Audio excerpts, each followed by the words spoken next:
बिस्मिल्लाहिर्रहमानिर्रहीम। अस्सलाम वालेकुम। इब्ने जोज़ी फरमाते हैं कि बगदाद शहर में एक नौजवान था जो बहुत खूबसूरत था। इसका काम नाल साजी था। वो घोड़ों की नाल बनाता भी था और इनके समूह पर चढ़ाता भी था। नाल बनाते वक्त वो लोहे को गर्म भट्टी में डालता और इसे निकालने के लिए किसी औजार की बजाय हाथ से निकाल लेता था और इसे अपनी मर्ज़ी की शेप दे देता था। लोग इसे देखकर हैरान होते और इसे दीवाना कहते और इस पर तपती आग का कोई असर नहीं होता था।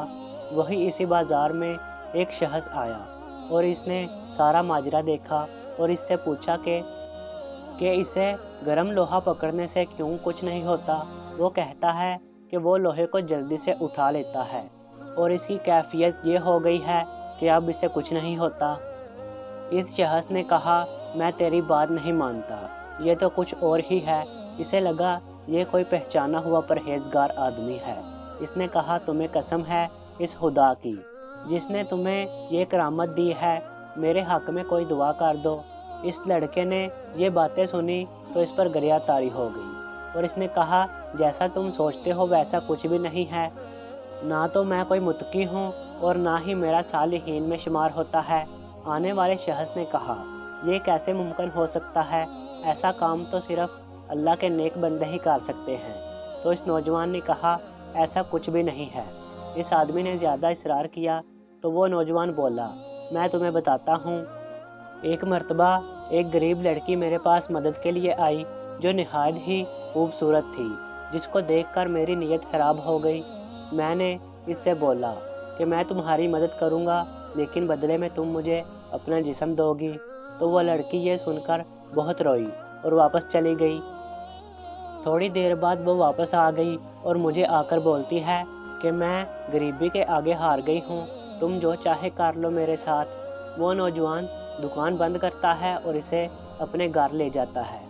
जब वो घर के एक कमरे में इसे लेकर जाता है तो दरवाज़ा बंद करने लगता है। तो लड़की इसे कहती है, दरवाज़ा क्यों बंद कर रहे हो?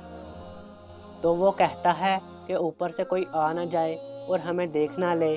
अगर किसी ने देख लिया तो मेरी इज़्ज़त चली जाएगी। तो वो लड़की कहती है, अगर ऐसा है तो अल्लाह से क्यों नहीं डरते? जब मैं इसके करीब हुआ तो इसका जिस्म ऐसे लर्ज़ रहा था जैसे हवा की ज़द में आए खुश्क पत्ते हिलते हैं। इसकी आँखों से आंसू बह रहे थे। मैंने इसे कहा कि तुम इस वक्त यहाँ किससे डर रही हो? तो उसने कहा, हमें इस वक्त खुदा देख रहा है तो मैं क्यों ना इसका खौफ खाऊं। इस लड़की ने गिड़गिड़ा कर कहा, ऐ मर्दे खुदा, तुम मुझे इस वक्त छोड़ दो तो मैं वादा करती हूँ कि खुदा तुम्हें दुनिया और आखिरत दोनों में आग के शोलों से दूर रखेगा। वो इल्तिजा और चेहरे पर बहते हुए आंसू मुझ पर असर कर गए। मैंने अपने गुनाह का इरादा तर्क कर दिया और इसकी जो ज़रूरत थी वो भी पूरी कर दी। वो लड़की वापस घर चली गई और रात को मैंने ख्वाब में देखा कि एक औरत मेरे ख्वाब में आती है तो कहती है, मैं दुआ करती हूँ कि अल्लाह तुम्हें दुनिया और आखिरत दोनों में आग से महफूज रखे।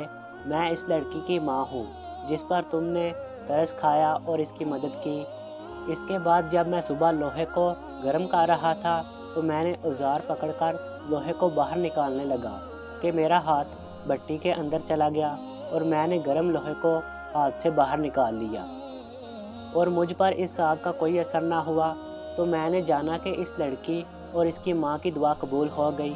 इसके बाद इस नौजवान पर गरिया तारी हो गई और इसने मुसाफिर से कहा, तुम मेरे लिए दुआ करो कि अल्लाह ताला मुझ पर आखिरत में भी जहन्नम की आग को हराम कर दे। तो नाजरीन, उम्मीद करते हैं हमारी आज की वीडियो आपको पसंद आई होगी। अपना कीमती वक्त देने का बहुत शुक्रिया। मिलते हैं किसी नई वीडियो के साथ। अल्लाह हाफिज़।